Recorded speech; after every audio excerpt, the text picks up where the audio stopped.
Alright guys, Papa Pepper here with another one of the Wild Man's Wild Friends. You may recognize this guy, and you may have even seen the one I did on my Texas trip of the cane toad.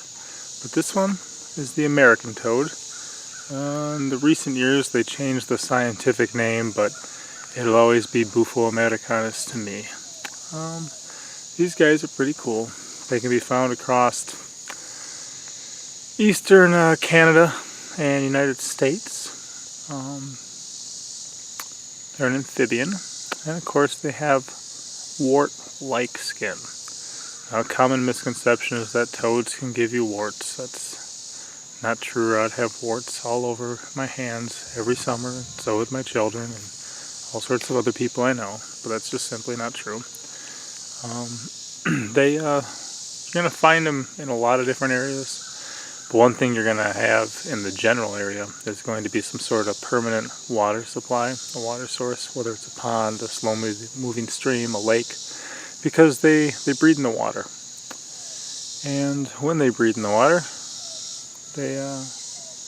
that's where their tadpoles hatch. The tadpoles are the tiny little black ones. They look like a black little circle with a tiny little tail. Sometimes you can see them by the hundreds, by the thousands along the lake shore, things like that. And when they actually hatch, they're like the size of my pinky nail. Just tiny little cute toads. So back to the warts, they do have the textured skin, and then of course they have the parotoid glands. That's where they secrete bufotoxin. The vast majority of animals aren't going to appreciate eating these guys. They're not going to want to do it. But there are those like the hognose snake, which prefers to eat toads. In fact, I knew some people who ran a nature center. They had a eastern hognose snake there, and toads were scarce. So what they would do is they would keep a toad on hand, and they would catch frogs, and they'd rub the frog on the toad so that the frog smelt like a toad. Then they would put it in. Then the snake would eat it. So pretty interesting to think about. You can see this one here is actually grabbing my thumb to a degree. It's holding itself up on one finger right now. One of our favorite places to find toads is just at night.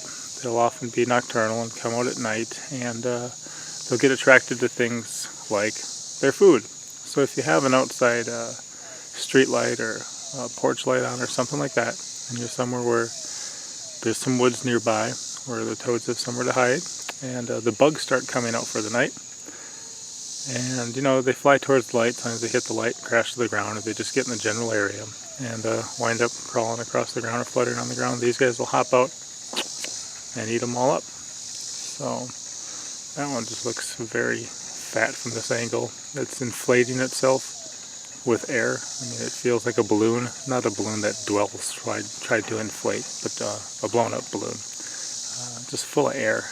And yeah, just cool little guys. So another one of my wild friends. Alright, Papa out.